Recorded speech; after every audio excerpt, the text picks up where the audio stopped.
शहर की भीड़-भाड़ और तेज रफ्तार जिंदगी के बीच एक छोटा सा कैफे था, गुलमोहर कैफे।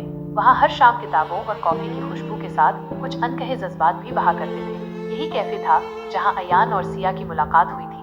अयान एक शांत, संजीदा और बेहद भावुक लेखक था। किताबें उसका संसार थी और अकेलापन उसका साथी। वो अक्सर उसी कोने की मेज पर बैठा रहता जहाँ खिड़की से धूप की हल्की किरणें उसकी डायरी पर पड़ती थी। एक दिन उसी कैफे में आई सिया, नटखट, जिंदा दिल और थोड़ी पगली सी। उसके हाथ में कैमरा था और आंखों में जिज्ञासा। वो दुनिया को अपने ही अंदाज में देखती थी, कुछ अलग, कुछ रंगीन। वो पहली मुलाकात अजीब थी। सिया ने अयान की डायरी बिना पूछे उठा ली और पढ़ने लगी। अयान को गुस्सा तो आया, पर जब उसने सिया को मुस्कुराते हुए उसकी कविताएं पढ़ते देखा तो वो कुछ कह न सका। ये तुमने लिखा है, तुम तो बहुत ही टैलेंटेड लेखक हो। अयान सिर्फ मुस्कुराया। इसके बाद हर शाम सिया वहाँ आने लगी। कभी वो अयान की लिखावट में सुधार करती, कभी उसकी कहानियों के किरदारों को और मजेदार बनाती। धीरे धीरे दोनों के बीच एक अनकही डोर जुड़ गई, जिसे न उन्होंने महसूस किया और न ही बयां किया।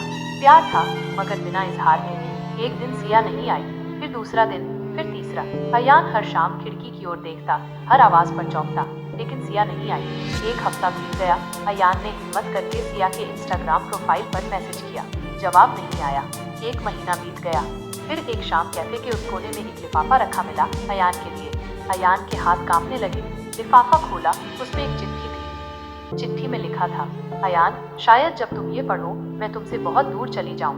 कैंसर के इलाज के लिए मुझे अमेरिका जाना पड़ा अचानक। मैं तुमसे मिलना चाहती थी, पर हालात ने इजाजत नहीं दी। तुम्हारी कहानियों में जो सिया हंसती थी, शायद वो सिया अब नहीं होगी। पर एक बात याद रखना, तुमने मुझे जिंदा महसूस कराया।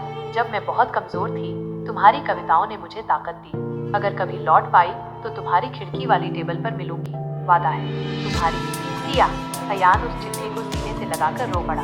2 साल बीत गए। अयान अब एक मशहूर लेखक बन चुका था। उसकी किताब वो पगली सी लड़की बेस्ट सेलर थी। हर शाम वो उसी टेबल पर बैठता सिया के इंतजार में। और एक शाम बरसों बाद किसी ने उसके सामने बैठकर कहा, अब तो तुम्हारी कहानियां भी मशहूर हो गई, क्या अब भी मुझ पगली का इंतजार करते हो?